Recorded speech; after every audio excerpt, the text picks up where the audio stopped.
Hello everyone, this is JESSY PRIYA. I am a research scholar of Faculty of Agriculture. I am doing my research from Department of Agriculture Extension, Annamalai University. Today I will be talking about Gagne'S events of instruction and Edgar's cone of experience.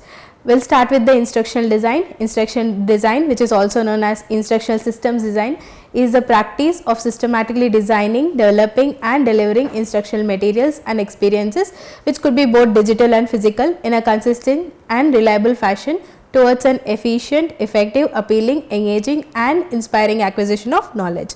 Moving on, we will see what are the Gagne'S 9 events of instruction. In 1965, Robert Gagne proposed a series of events that are associated with and they also address the mental conditions of learning.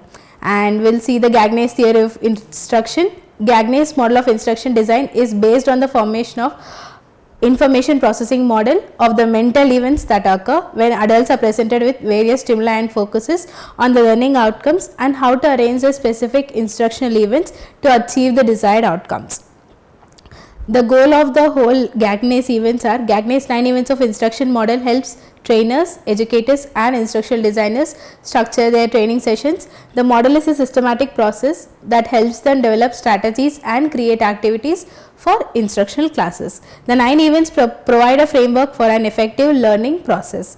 Today we will be seeing about Gagne'S 9 events of instruction, starting from gaining attention, moving on to inform learner of the objectives of whatever the study we are getting into.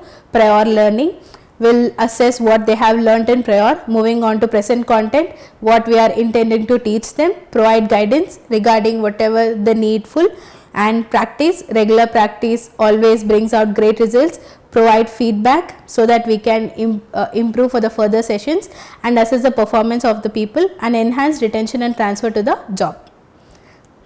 Gagne'S 9 events of instruction, we will see it in a detail. Gaining attention. Gaining attention means structuring lesson foundation and learners' curiosity. Once you earn learners' curiosity, gaining attention is the intention is met. Instructional approaches. Topic openers, present an intriguing problem. This is how you could approach gaining attentions in an instructional format. Or also present provoking analogy or also by presenting a case study. We will move on to inform with objectives.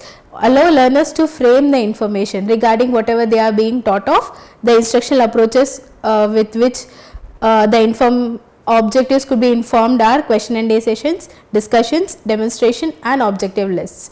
We will move on to the stimulate prior knowledge thing. How could you stimulate prior knowledge? That you could be doing by displaying knowledge connections and frameworks to help with the learning, and by instructional approaches it could be achieved by prior learning discussions, prior class projects and explaining prior knowledge connections to current learning. Moving on to present stimulus, introducing learners to the new content. That could be achieved by PowerPoint presentations, videos, learning games, infographics and readings. Moving on to how to provide guidance. Guidance helping learners with retention. This could be achieved by learning handouts or micro learning bites, classic discussions and rubrics. We will move on to elicit performance. Initiating a response from learners, allowing them to confirm understanding. Repetition increases retention of information or whatever they are being taught. It could be achieved by learning games or diagnostic assessments, or could also be achieved by classic class discussions and the debates. We will move on to the provide feedback. How the feedback could be provided. Correcting learners' response, analyzing their behavior and correcting problems early, which could be achieved by learning games, peer review, instructor review, quizzes and discussions, or also by the debates.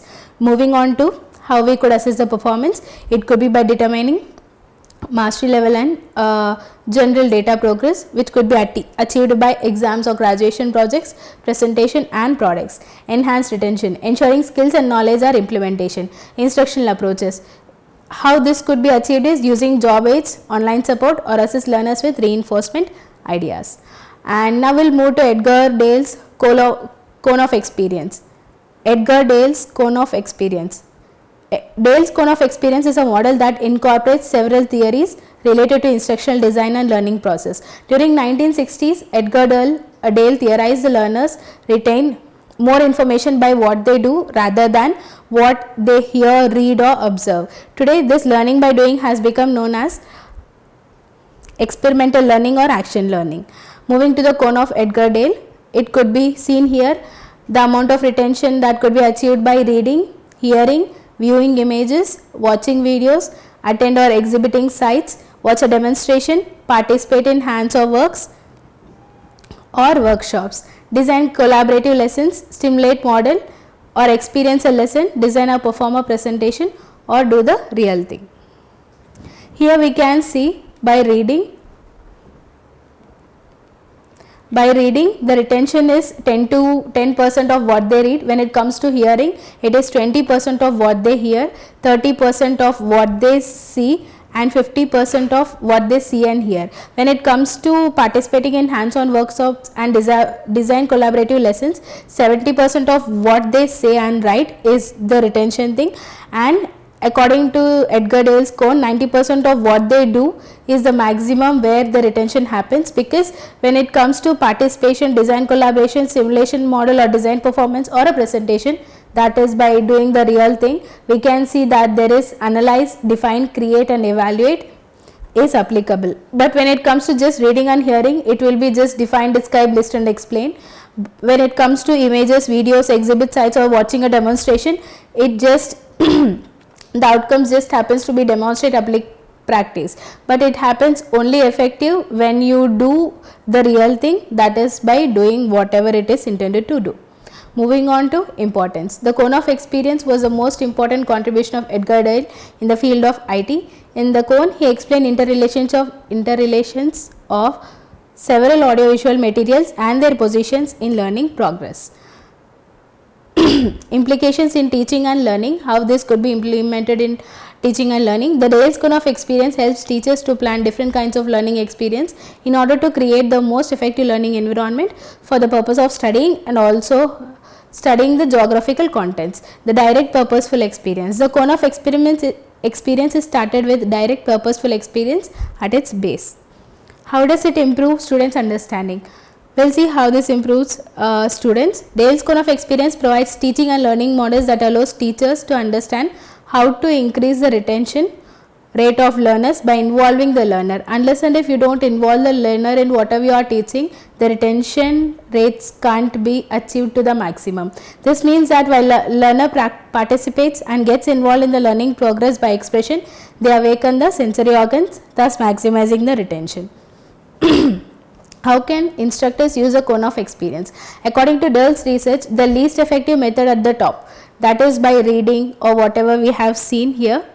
As we could see at the top, it comes reading and hearing and verbal symbols.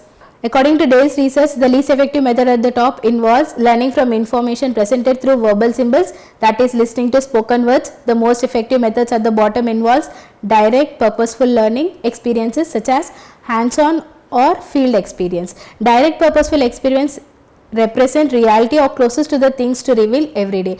Unless and if you don't evoke a experimental study, they wouldn't know what they would be dealing with in the further times.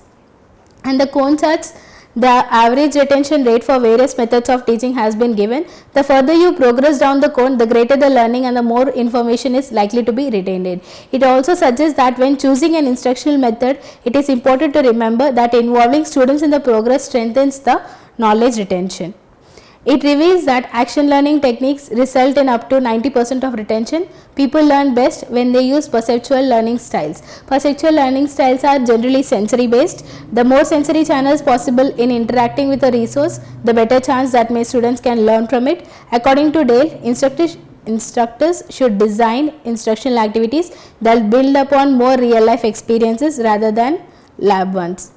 Moving on to Dale's cone of experience is a tool to help instructors make decisions about resources and activities. The instructors can ask the following questions to themselves: where will the student experience with this instructional resource fit on the cone?